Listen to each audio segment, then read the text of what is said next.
Sup, fools? Welcome back to the Chop Shop. In today's episode, we're finally turning this old beat-up keg into a badass fuel cell for the F100. Stay tuned.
Wow, and here's our finished product, guys.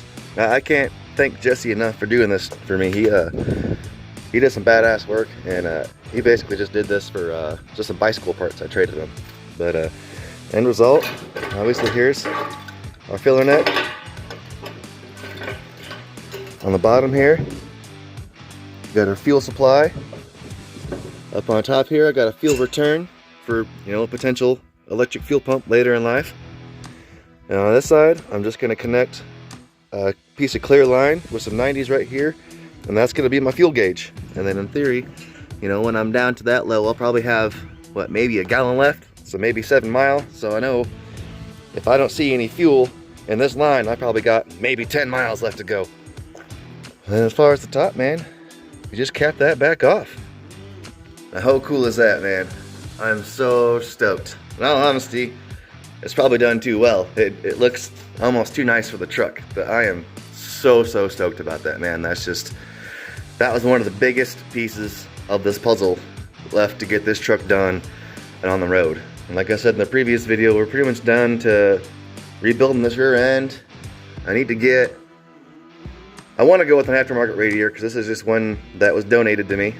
And I don't know if it's going to leak or not. I'm hoping it holds on long enough just to do my cam break in, but I need to get some fans regardless. But that's about all I got left to get this thing on the road, man. It's just breaking that cam in, getting the rear end done with some shock mounts, get some springs in the front. I can throw shocks in all four corners, and we're driving this thing. And that's it for this episode, guys. You know, thanks for tuning in. Thanks to Jesse again, and a giant shout out to him, man. He's finally living that dream, man. He told his boss to beat feet, living that American dream, working out of his own shop. And I'll leave some pictures of the work that he does, man. It's all top notch. He's into, you know, traditional hot rods, 30s and shit. Does bike frames, a little bit of everything. So if you're interested in having some work done, I'll leave his contact information and the link below, as well as put his business card up here. Hit him up. Deuces.